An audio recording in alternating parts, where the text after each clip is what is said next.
정말 은혜롭고 힘 있는 찬양으로 하나님께 영광 돌려준 우리 헷세드 찬양 선교팀 진심으로 감사합니다. 헷세드라는 이 말이 어떤 의미인지 혹시 아십니까?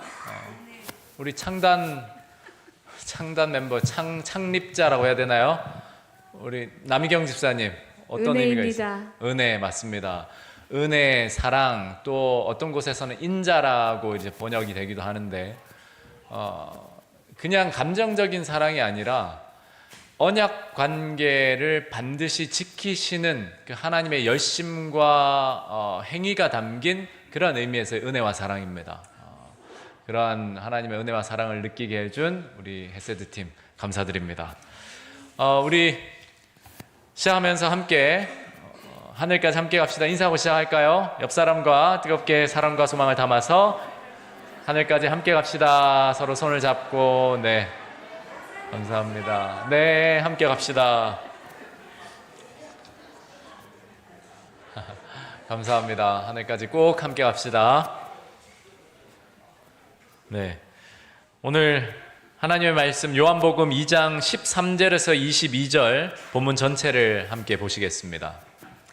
유대인의 유월절이 가까운지라 예수께서 예루살렘으로 올라가셨더니 성전 안에서 소와 양과 비둘기 파는 사람들과 돈 바꾸는 사람들이 앉아 있는 것을 보시고 노끈으로 채찍을 만드사 양이나 소를 다 성전에서 내쫓으시고 돈 바꾸는 사람들의 돈을 쏟으시며 상을 엎으시고 비둘기 파는 사람들에게 이르시되 이것을 여기서 가져가라. 내 아버지의 집으로 장사하는 집을 만들지 말라 하시니 제자들이 성경 말씀의 주의 전을 사모하는 열심히 나를 삼키리라 한 것을 기억하더라. 이에 유대인들이 대답하여 예수께 말하기를 내가 이런 일을 행하니 무슨 표적을 우리에게 보이겠느냐. 예수께서 대답하여 이르시되 너희가 이 성전을 헐라 내가 사흘 동안에 일으키리라. 유대인들이 이르되 이 성전은 46년 동안에 지었거늘 내가 3일 동안에 일으키겠느냐 하더라. 그러나 예수는 성전된 자기 육체를 가리켜 말씀하신 것이라. 죽은 자 가운데서 살아나신 후에야 제자들이 이 말씀하신 것을 기억하고 성경과 예수께서 하신 말씀을 믿었더라. 아멘. 예수님은 그분의 공생의 기간 중에서 예루살렘 성전을 2번 정결하게 하셨습니다. 공생의 초기에 1번, 그리고 십자가 사건이 있기 전 그 주에 다시 1번 성전을 정결하게 하셨습니다. 오늘 본문은 그 중에서 첫 번째, 그분의 공생의 초기에 있었던 일입니다. 이 일은 예수님의 공생의 기간 중에 그분이 처음으로 유월절을 맞이하셨을 때 있었던 일이었고, 장소로서는 지난 시간 우리가 살펴보았던 갈릴리 지방이 아니라 예루살렘이 있는 유대 지방에서 있었던 일입니다. 그런데 당시에 예루살렘 성전이 어떠했길래 예수님이 이렇게 의분을 가지시고 성전을 정결하게 하신 것일까요? 이미 여러분들은 시대의 소망 묵상을 통해서 그 배경을 다 알고 계십니다. 그러나 혹 모르고 계신 분들 또는 복습하는 의미에서 당시 예루살렘 성전의 상황을 다시 한번 그려보겠습니다. 이스라엘의 성인 남자라면 1년에 3번 반드시 의무적으로 예루살렘 성전으로 와서 예배해야 했습니다. 어느 절기였죠? 유월절, 오순절, 초막절, 여러 다른 표현들이 있습니다. 77절도 오순절의 다른 표현이고 장막절 다른 표현이고, 그러나 어쨌든 3번의 절기가 있었습니다. 그 중에서도 가장 크고 중요한 의미를 지니는 절기가 유월절이었는데, 역사가 요세푸스의 기록에 의하면 이 유월절에 예루살렘에 모였던 사람을 드려졌던 제사의 동물들로 추정해 보면 가장 많게는 250만 명이라고 합니다. 물론 어떤 학자들은 그것이 과장되었다라고 표현하기도 하는데 적어도 100만 명 이상 그 예루살렘 성전을 방문하고 또 예배했다라는 것은 거의 사실입니다. 정말 엄청난 인구가 몰려들어서 예배를 드려야 했는데, 결국 당시의 예배라는 것은 오늘날처럼 이런 예배가 아니라 동물을 제사 제물로 바치는 그러한 제사였잖아요. 그러다 보니까 정말 많은 동물들이 필요했습니다. 그런데 동물들을 제사 제물로 드릴 때에 아무 동물들이나 드리는 것이 아니라 유월절에는 어떤 동물을 바쳤죠? 1년 된 흠없는 수컷 어린 양을 드려야 했습니다. 흠없는 어린 양이었기 때문에 미리 유월절 절기에 따라서 검수하고 확인해서 정말 전혀 흠이 없는 그런 어린 양을 하나님께 바쳤습니다. 그러다 보니까 멀리서 하나님을 예배하기 위해서 오는 사람들은 수많은 동물들을 데리고 오는 것이 거의 불가능했습니다. 또 데리고 오더라도 와서 제사장이 그것이 드려질 법한, 제사에 사용될 법한 제물인지를 검수할 때 조금이라도 하자가 있으면 아주 소용이 없는 그러한 경우가 되어버립니다. 그러다 보니까 당연히 그러한 예배자들을 위해서 성전 주위에서는 제물을 바칠 수 있는 동물들을 사고 파는 행위가 이루어지기 시작했습니다. 그리고 그것이 점점 인간의 이기심이 들어가면서 그 당시에 제사장들은 흠이 없는 제물이라도 자신들이 또는 자신들과 관계된 어떤 상점에서 파는 그러한 제물이 아니라면, 동물이 아니라면 조그만한 것이라도 흠을 잡아서 불합격 판정을 내리고 제사 제물로 바칠 수 없게 만들었던 것입니다. 그래서 울며 겨자 먹기 같이 제사 제물에 비싼 값을 주고 그곳에서 사서 하나님께 바쳐야 하는 그런 상황이 반복되었던 것입니다. 그뿐만이 아닙니다.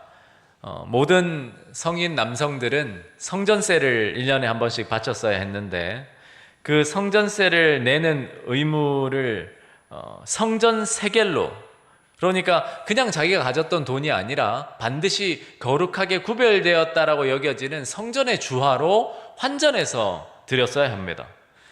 그런 환전 과정에서는 당연히 장사꾼들의 어떤 개입이 있었고 그 과정에서 제사장들도 이권 관계에 개입해서 자신들의 배를 불리는 소득원으로 삼았습니다. 상황이 그렇다 보니 결국 성전 마당은 동물 파는 상인들, 돈을 바꾸어주는 환전상들, 그것을 이용하는 예배자들이 뒤섞여서 말 그대로 시장바닥이 되었습니다. 성전은 마치 가축시장과 환전소나 다름이 없게 되어버린 것입니다. 이러한 상황을 보신 예수님이 거룩한 의분을 가지고 성전을 정결하게 하셨는데 그 내용이 좀 전에 읽은 본문 요한복음 2장 13, 16절에 나옵니다. 다시 한번 읽어봐 주시겠습니까? 유대인의 유월절이 가까운지라 예수께서 예루살렘으로 올라가셨더니 성전 안에서 소와 양과 비둘기 파는 사람들과 돈 바꾸는 사람들이 앉아 있는 것을 보시고 노끈으로 채찍을 만드사 양이나 소를 다 성전에서 내쫓으시고 돈 바꾸는 사람들의 돈을 쏟으시며 상을 엎으시고 비둘기 파는 사람들에게 이르시되 이것을 여기서 가져가라. 내 아버지 집으로 장사하는 집을 만들지 말라 하시니. 네, 여러분 이 상황을 그냥 단순하게 한번 생각해 보십시오. 예수님께서 이렇게 행동하실 때에 그 누구도 예수님의 행동에 대해서 반대하거나 대적하는 행위를 하지 않았습니다. 오히려 다 예수님 앞에서 숨거나 피해서 도망을 갔어요. 왜 그랬을까요? 여러분들이 시장에서 뭐가 마음에 들지 않는다고 해서 물건을 던지거나 그 장사꾼들한테 함부로 하게 되면 어떻게 됩니까? 당연히 쫓겨나죠. 그곳은 여러분들의 구역도 아니고 여러분들의 상점도 아니니까요. 그러나 예수님께서 이렇게 행동하셨음에도 아무런 반대가 없었던 것은 예수님의 이러한 행동이나 말씀이 옳았다는 것을 제사장들도 또 그 당시의 예배자들도 참여했던 장사꾼들도 알고 있었기 때문입니다. 예수님의 행동이 의롭고 그들은 그렇지 못하다는 것을 그들도 알았던 것입니다. 뿐만 아니라 예수님의 그 행위 가운데 나타난 신성의 거룩한 위엄이 그들의 양심을 찌르고 마음을 두렵게 하였고, 그래서 그들은 아무 대응도 하지 못하고 두려워 도망치듯 그 자리를 피했습니다. 그러나 여러분들이 아시는 대로 본문 내용에 보면 얼마 뒤에 그들이 예수님께 다시 돌아와서 따져 묻죠. 너가 무슨 명분으로 이렇게 하느냐? 너가 어떤 메시아라는 표적을 보여달라. 그렇게 따져 묻습니다. 그때 예수님께서는 다른 말씀을 하지 않으시고 너희가 이 성전을 헐라 내가 사흘 만에 일으키리라는 상징적인 비유적인 표현으로 그분 자신이 성전됨을 알리시고 그렇게 말씀하셨습니다. 성경은 예수님의 이러한 거룩한 열심을 본 제자들이 그분이 메시아로 오신 분이라는 사실을 더욱 확신하였고 사람들도 예수님을 믿기 시작하였다라고 기록합니다. 그렇다면 예수님의 성전 정결 사건, 이 사건이 오늘을 살아가는 우리에게 어떤 의미를 지닐까요? 유대인들이 하나님을 섬기기 위해 지었던 그 예루살렘 성전은 AD 70년에 로마 군대에 의해서 완전히 무너졌습니다. 그러므로 그 무너진 성전과는 더 이상 오늘 이야기와 관계가 없습니다. 우리가 적용할 게 그 성전에는 없어요. 그러면 지금 우리가 예배드리는 이 성전은 어떨까요? 오늘 이 예배당에서 우리가 장사하고 환전하고 거래하는 일들을 하지 않기 때문에 우리는 이 성전을 정말 거룩하고 깨끗한 성전이라고 확신할 수 있습니까? 만약에 그것만 본다면 새천사교회만큼 깨끗하고 거룩한 교회가 또 있을까요? 그러나 오늘 본문은 그것보다 더 깊은 영적 의미를 가지고 있습니다. 우리 예봄이가 참 예쁘게 잘 읽어줬는데 고린도전서 3장 16절 17절을 다시 한번 봉독하겠습니다. 너희는 너희가 하나님의 성전인 것과 하나님의 성령이 너희 안에 거하 계시는 것을 알지 못하느냐? 누구든지 하나님의 성전을 더럽히면 하나님이 그 사람을 멸하시리라. 하나님의 성전은 거룩하니 너희도 그러하니라. 네, 오늘 우리가 본문 속에서 살펴보았던 이 내용을 우리에게 적용하기 위해서는 성전의 개념, 성전의 의미를 어떻게 받아들여야 하죠? 우리 자신, 우리가 성전임을 생각해야 합니다. 그렇게 생각해 보면 우리는 정결한 성전입니까? 깨끗한 성전입니까? 정결해져야 할 성전은 바로 우리 자신, 우리 마음의 성전입니다. 마음뿐만 아니라 우리의 행동, 말, 우리의 모든 인격이라고 할 수 있습니다. 그런데 우리는 어떻게 그런 일을 할 수 있을까요? 열심히 예배드리고 헌금 드리고 찬양하고 그렇게 성전을 정결하게 만들 수 있을까요?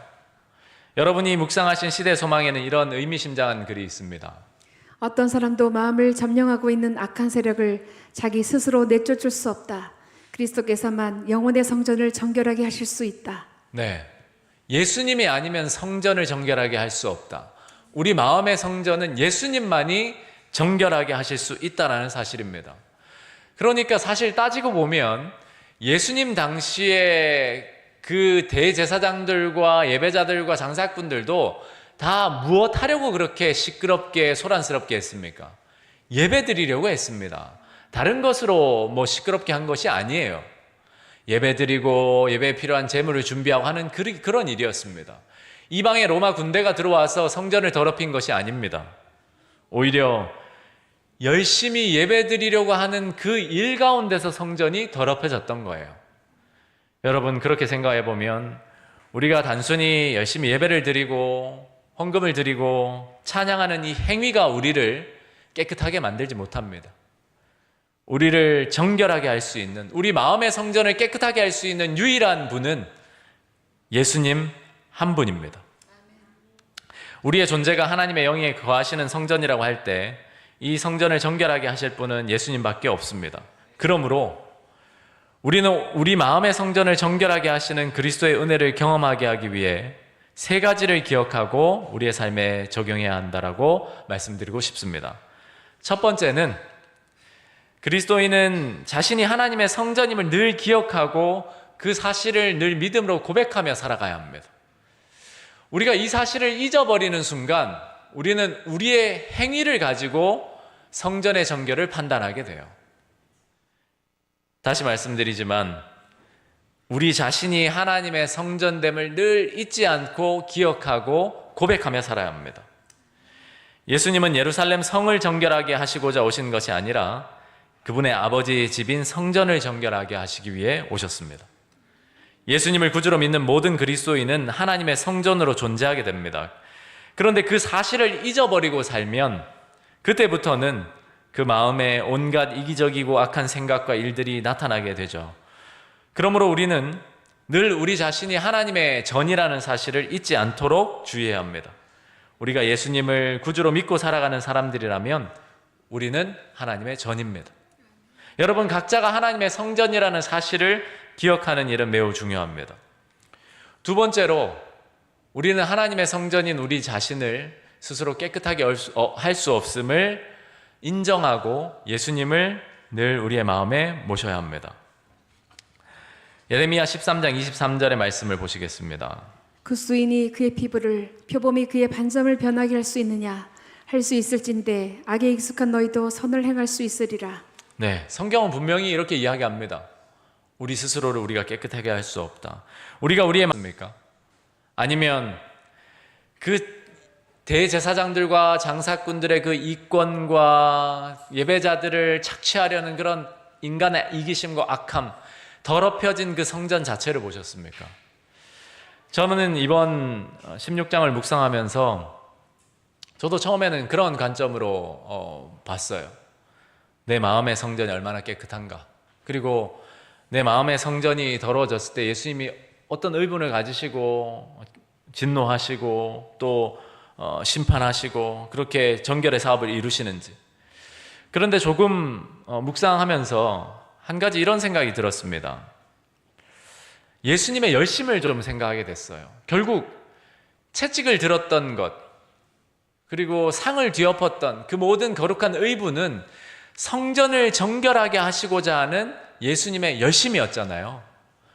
그렇다면 우리가 좀 전에 살펴봤듯이 지금 성전은 우리의 마음이라면, 우리의 존재가 성전이라면 예수님의 열심은 어디를 향해 있죠? 우리의 정결에 향해 있습니다. 우리의 거룩한 생애에 예수님의 열심이 맞춰져 있습니다. 그러므로 더럽혀진 성전을 깨끗하게 하시는 예수님의 이 행위를 우리가 묵상해 보면 우리의 어떠한 죄라도 또 우리의 어떠한 과오라도 허물들이라도 예수님께서 용서하시고 깨끗하게 하셔서 다시 하나님과 연결되게 하시려는 그러한 사랑의 열심을 우리는 묵상할 수 있습니다. 예수님은 여러분들을 정죄하시고 단순히 멸망시키시고자 벌하시고자 열심을 내시는 것이 아니라 어떻게 해서든지 여러분들을 깨끗하게 하시고 거룩하게 구별하시고 거룩한 성도로서 다시 하나님과 연결된 삶을 살게 하시고자 그 열심을 내고 계신 것입니다. 요한복음 2장 17절에 보시면 제자들이 성경 말씀에 주의 전을 사모하는 열심히 나를 삼키리라 한 것을 기억했다고 해요.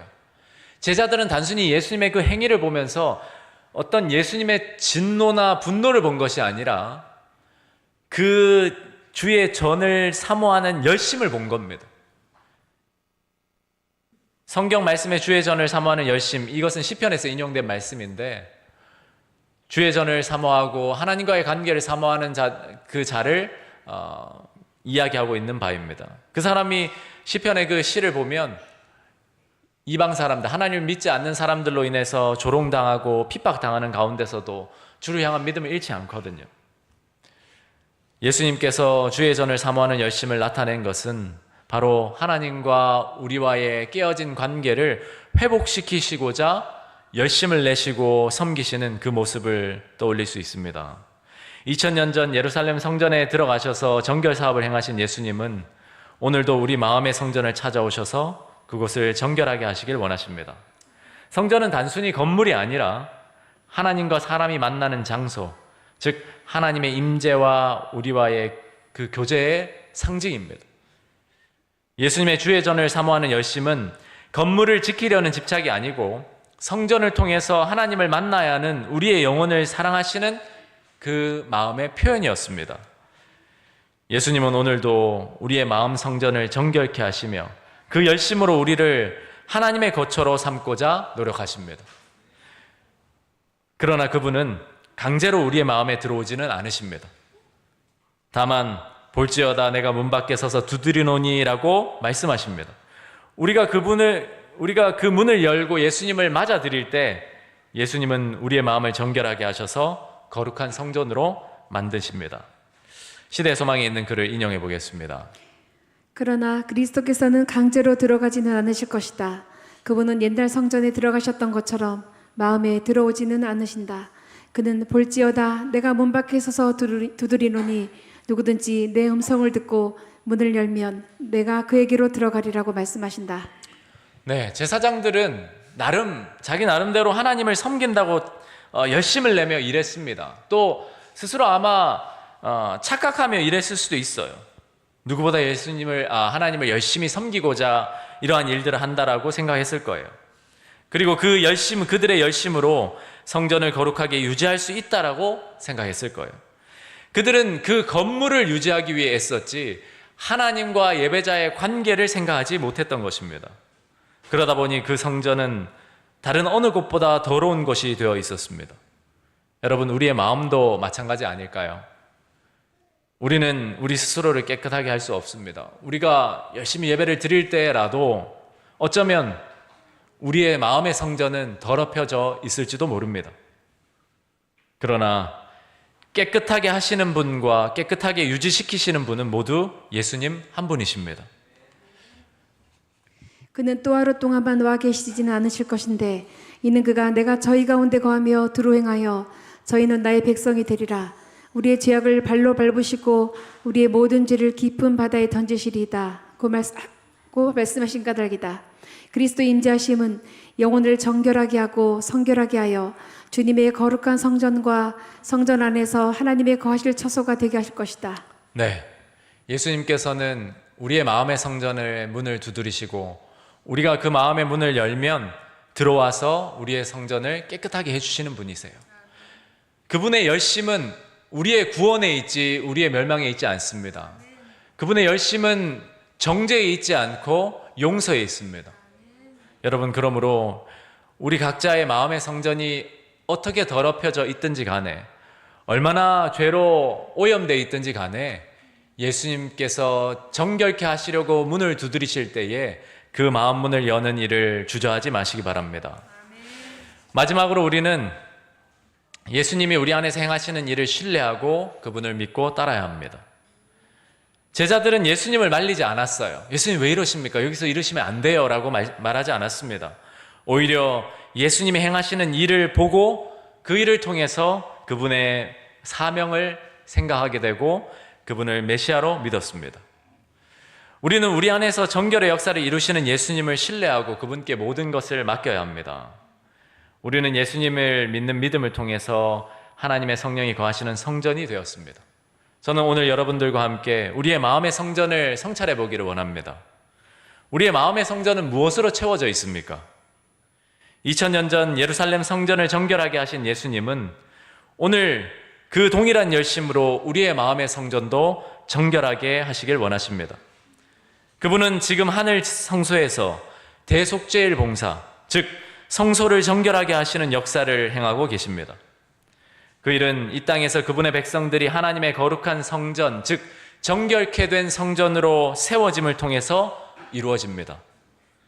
그 일을 위해 예수님은 오늘 우리에게 그분의 영과 그분의 의가 우리 안에 자리 잡을 수 있도록 그분을 우리의 마음의 주인으로 모시기를 호소하고 초청하고 계십니다. 그리스도의 임재하심은 영혼을 정결하게 하고 성결하게 하여 주님의 거룩한 성전과 성전 안에서 하나님의 거하실 처소가 되게 할 것이다. 여러분, 시대의 소망 묵상하셨듯이 예수님이 성전을 정결하게 하신 이후에 장사꾼들이나 탐욕스러운 제사장들과 관원들이 다 떠난 이후에 그 성전에 누가 들어왔다고 하죠?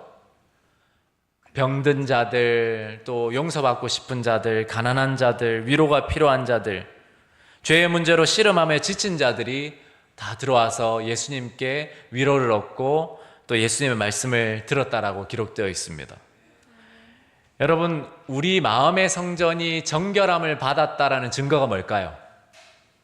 우리가 열심히 예배드리고 열심히 찬양하고 열심히 또 헌금 내고 하는 것이 우리의 마음의 성전이 정결하다는 증거가 될 수 있을까요?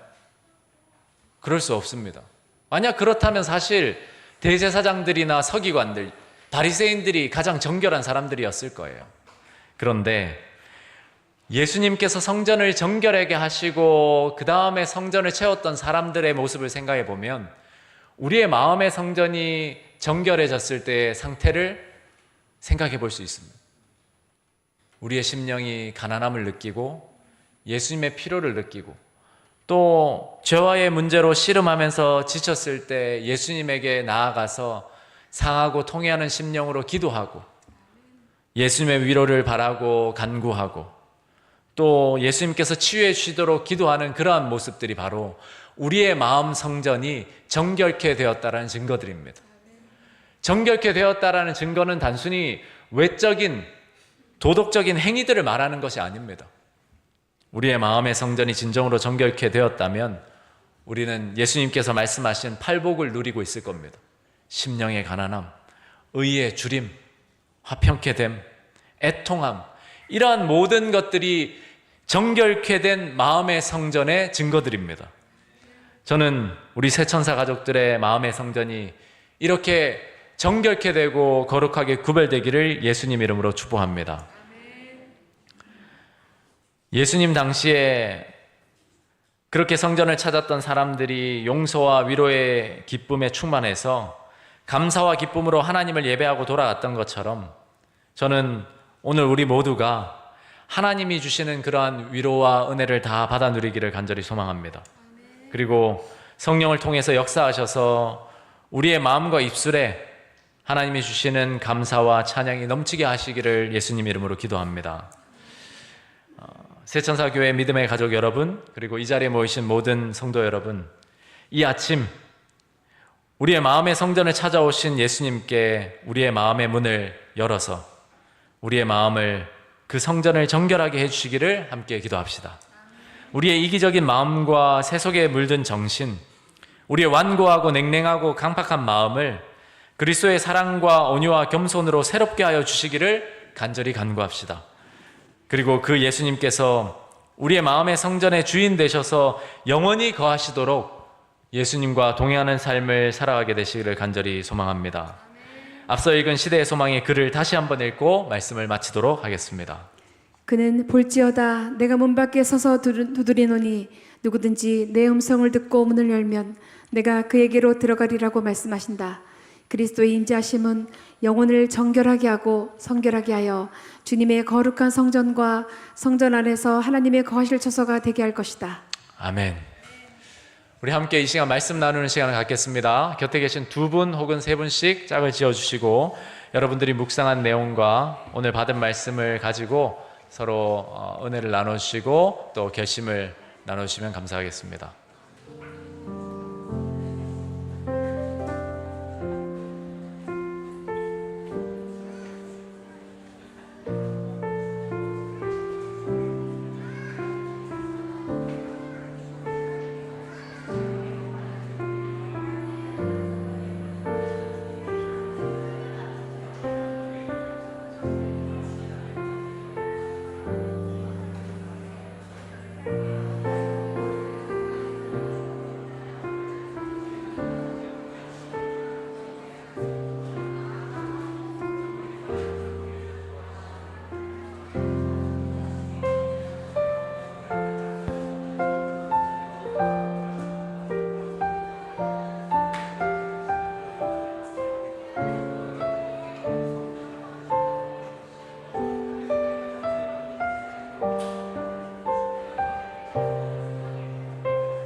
네, 목사님 은혜의 말씀을 손주 시사님가 말씀을 전해주셨습니다.